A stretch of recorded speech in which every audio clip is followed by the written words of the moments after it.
நம்ம பார்க்க போகிறது CA final study material question number 15ங்க. இது வந்து security valuation.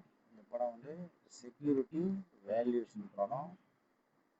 CMA final CMA inter கூட ரீப்ளேஸ் ஆகும். சரி பார்க்கலாம். risk rate of return is 9%, expected rate of return is, that is RM 13%, expected rate of growth 7%, dividend last paid dividend 2, beta 1.2. What is the equilibrium price of equity stock of plant? How would equilibrium changes when inflation rate increases by 2%, growth increases by 3%, beta rises to 1.3. So base information வச்சு நம்ம போகலாம். CAPM formula உங்களுக்கு நினைக்கிறேன். CAPM plus beta RM minus RF, அதான் வந்து KE. இந்த KEக்கு என்ன RF 9%, beta 1.2, RM வந்து 13 minus 9.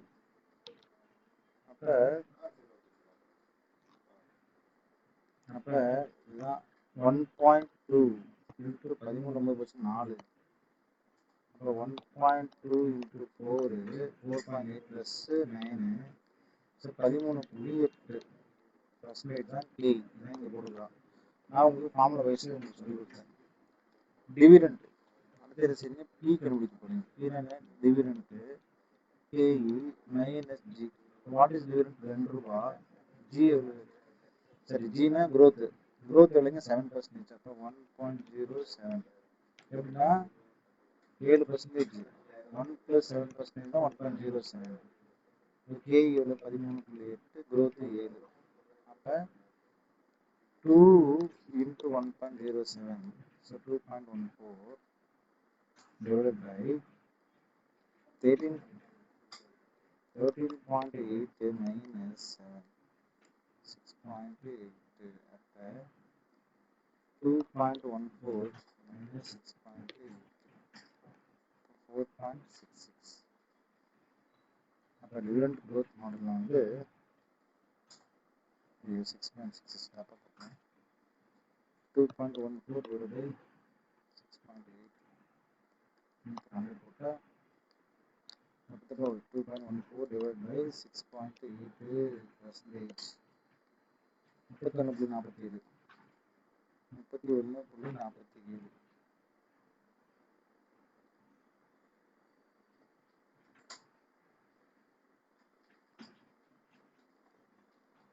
So that is called equilibrium price.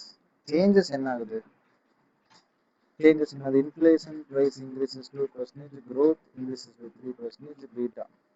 So what is inflation? Inflation பார்த்தீங்கன்னா 2%. அப்போ RF என்ன ஆகுது? இன்க்ரீஸ் ஆகுது. அப்போ 9 2 என்ன ஆயிடுச்சு? திருப்பி அதே சிஏபிஎம் ஃபார்முலா தான். அதே RF plus beta minus RM minus RF இல்லையா? அப்போ RF ஃபஸ்ட்டு எவ்வளோ இருந்துச்சு அப்படின்னா எவ்வளோ இருந்துச்சு RF ரெஸ்பிரேட்டர் 9. இன்ஃப்ளேஷன் இன்க்ரீஸ் ஆச்சுன்னா அது 11 ஆகிடும். பீட்டா என்ன இருந்துச்சு 1.2. அப்போ அது வந்து என்ன 13. இப்போ 11 + 1.2 இன்ட்டு 2 2.4. 11 + 2.4. அப்போ 13.4 is answer. Then what is P? D1 KE minus G. What is 13.4 minus 7? 2.14. அப்போ 2.14 13.4 7 போச்சுன்னா 3 அங்கே ஒரு 6 4. இப்போ 2.14 divided by 6.4%. 33.43.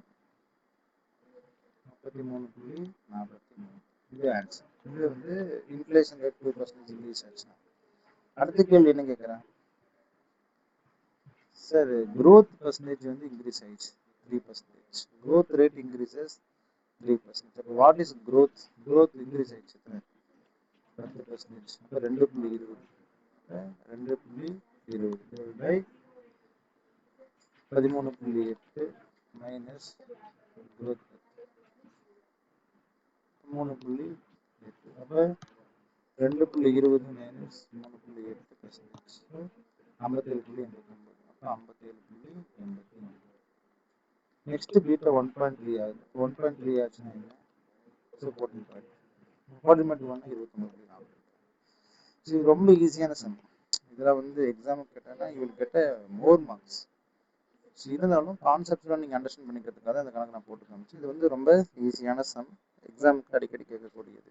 ஒவ்வொரு பார்ட்டும் நீங்கள் தனித்தனியாக போட்டாலும் இந்த ஃபார்மில் வந்து சிஏபிஎம் ஃபார்ம்லாவும் அப்போ டிவிடெண்ட் டிஸ்கவுண்ட்டு மெத்தட், இது ரெண்டு தான் அந்த ஃபார்ம்லாம். இந்த ரெண்டு மெத்தட் தான் உங்களுக்கு will get more answers, more marks. Thank you.